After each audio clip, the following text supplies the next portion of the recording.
Max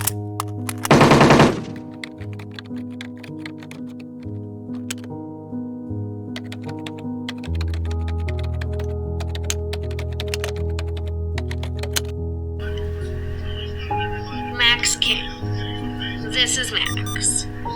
Max King. Hi everybody, this is Camila. I just want to mention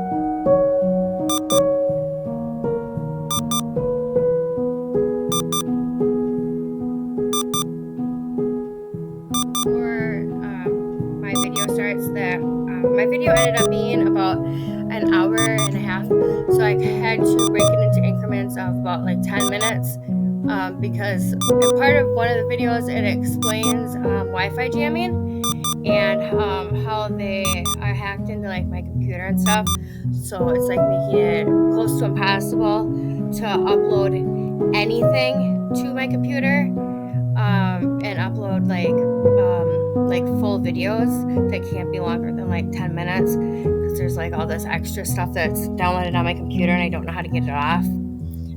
And one of the things I like to do is do that so that I spend all day trying to figure out how to fix my computer, and I don't do that anymore. My primary focus is getting the word out to let people know what these people are doing and finding Stefan. So there'll be a couple links and a couple different videos, and I'll try to upload 3 of them today, and then I'll do the other 3 on Wednesday. And in the meantime, I'll have an event on Facebook. Camila Kate King. Finding Max, bringing Stefan home. I don't know which one you can find it. You might be able to find it under Motemila. But yeah, so I'm gonna start recording. I had to record it on my phone, then I had to record it on my computer, and now I have to record it again on my video and editor thing, because I can't upload, for whatever reason I can't find the document. I have 5 different, I think it's actually 6 or 7 maybe, of different 10-minute recordings. So they don't like trail off into next episode or whatever, but I can try to make it like that, kind of like I'm doing this one. So just a second and I'm gonna put that on, and then you can comment below, and then I'll leave my information in the description.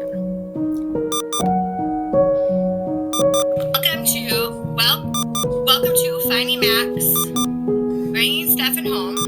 I'm Camila, your host, and today we are going to be hitting on the point of the Ford Escape, the white one. A woman that drives the Ford Escape that looks like this woman in this picture. This is Stefan Lamont Smith. And before we get into that, I want to give a shout out to Kevin Manson of Chicago Heights, Illinois. You are noticed, and I do see you. Okay, so this woman, I want to hit on this because it kind of coincides with Motel 6 and Stefan and I being trafficked. I have about 10 minutes on this video because I am having a hard time uploading stuff and then putting it on Facebook. These Wi-Fi jamming things, I don't exactly know how it works. Okay, so anyways, this woman, she resembles this lady in this picture.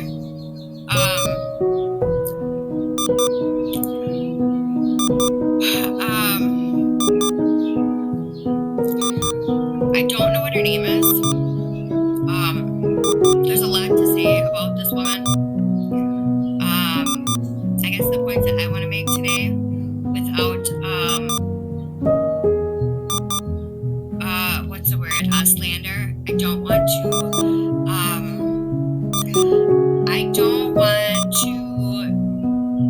put her. I think a defragmentation. I don't remember. I don't want to put her reputation on a. I don't want to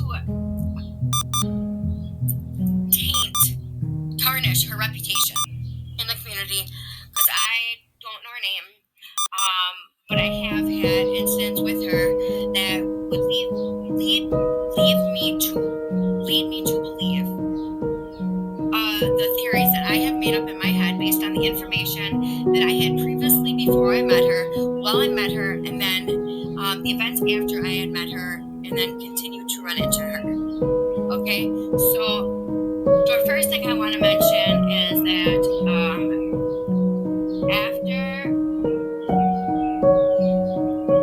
so the first time I met this woman was outside the laundromat on Gillette Street.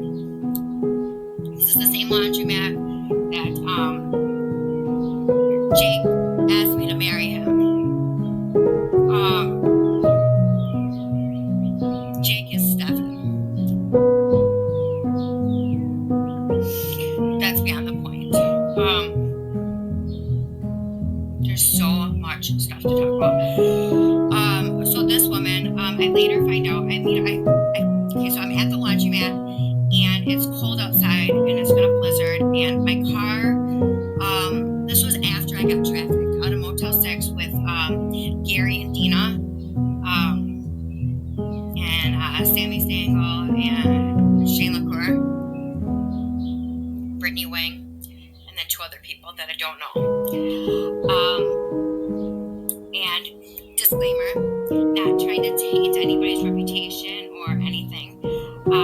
In the event that Stefan is at Motel 6, or the person that was at the park is in a room at Motel 6, being housed by the 2 black men that set Stefan on fire. That is why I'm giving out the names of the people that trafficked me that night. Okay? The only reason that I'm giving out those names are for that reason. I don't know. I can't find him. Okay? Anyways, so this woman, her name is, I call her Constantine. I don't call her. That's what they call her. So I call her Corn's auntie. When I was hanging out with Corn, let me backtrack. Okay, so the day that I met this woman at the laundromat, she came up to me and asked me if I needed any gingerbread. And I said no, because I didn't know what gingerbread meant at the time. I know what it means now, but we'll get into that later. And I said no. And then she noticed that I was wearing tights and a skirt. I think I was wearing tights and shorts or tights and a skirt and boots. And she asked me if I wanted any sweatpants because I was freezing. And I said sure. So she gave me these pair of sweatpants and they were like way too big for me. And obviously, she gave me a pair of sweatpants. So I was like really grateful that I had a pair of sweatpants and I wasn't freezing. And and then somehow I ended up in her vehicle again. And I was going to meet somebody at the hotel. And I was outside the Quality Inn and this car drove by. And the guy that I had met at the laundromat was like yelling out my name and stuff. And like, as it's not like my real name. So like I was like hiding in like between the door and the cement wall or whatever because I didn't know who it was. And then I realized that it was the guy that I had met at the laundromat. So like I came out and I got in this car, this white Ford Escape, white Toyota. I don't know what kind of car it is, but it's a white one, kind of like looks like this one. And I got in the car, and I had just met this guy in the front seat, but I trusted him. I trusted him because, well, his name was Justin.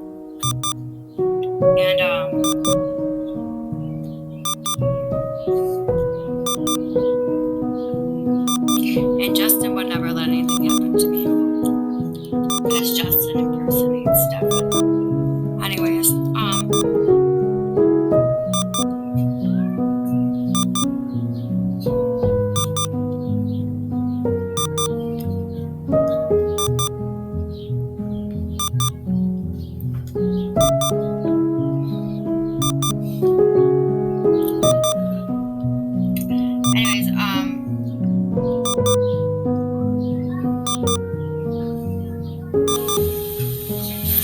I end up in this car with Justin and her, and she's driving, and I didn't know at the time, but I know now that she was impersonating Stefan.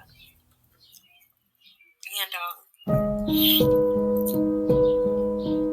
so this lady drops us off at, I don't remember, the Econo Lodge, and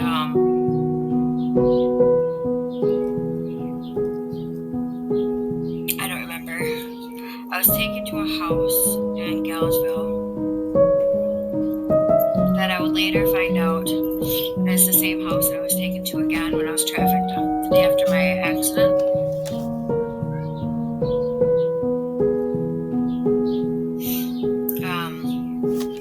But Justin wouldn't take me out of the car. He said it was too cold outside to get outside and go. So we drove back to La Crosse, and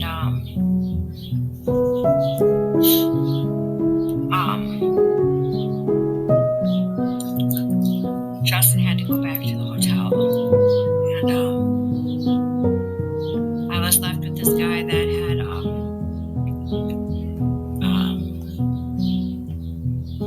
sexually assaulted me in my house when I lived on Hamilton Street. And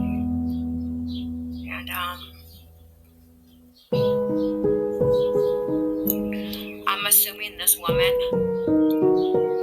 knew that. And I'm also assuming that this woman is the one that sent him, or like told him to, come and find me when I was at the park with my son. The day that I met him, he asked me if I wanted to have pizza from Little Caesars, and I was like, I thought it was like the nicest thing ever. Like nobody had ever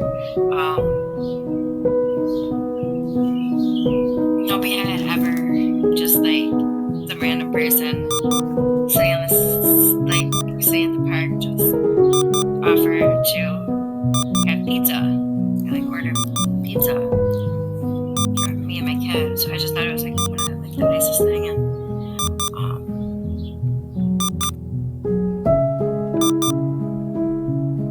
okay, so like that is the end of that video, and then the next video, the recording, and then the next recording just picks up right after that.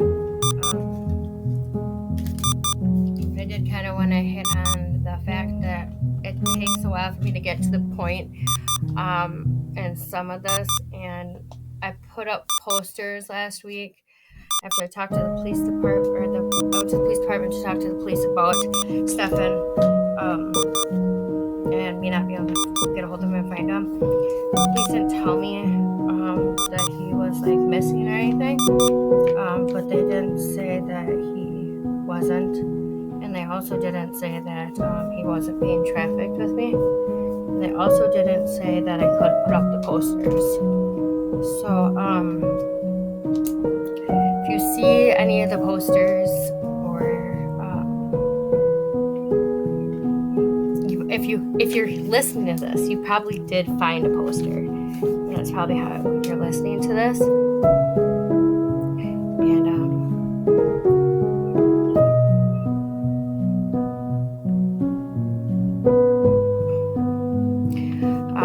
something new and recently that I found out, I gotta make this quick, is that once they are done using sexual abuse as a form of control, they go to things like physical abuse. There's this house that Jake was taken to, and I don't know if Stefan's at this house or been to a house like this. I haven't been to a house like this, but I think it's by the old style inn. It's a blue house, and it has a fence, and on the other side of the fence there's like a what else, like a clothes rack, like a clothesline, and then there's a garage at the end of the fence. The fence is like wood, and it's taller than you, and so Jake like got out of the basement. They moved him upstairs, and the thing that they're doing after they're done with that segment of trafficking, they have these pit bulls, and they take them to places and they teach them how to fight and how to kill like rabbits and chickens, and they have a fight other dogs, and they let this dog out and it attacks Jake, or whoever this person is that I'm talking about, and the person that owns the dog just sits there and eggs the dog on, rewards the dog and tells the dog that like, I don't know, good dog, good boy, or whatever, good girl, and continues to egg the dog on while the dog continues to attack Jake. Jake can't run upstairs, he can't run outside. He literally has to put up with it until his body can't take it anymore and like gives in, and they put the dog back in the kennel. This house that he stays in is upstairs. The floors are wood. And I will explain a little bit more to that stuff. I call them torture trap houses. But I just wanted to make that it's not a disclaimer. I just wanted to make that a thing.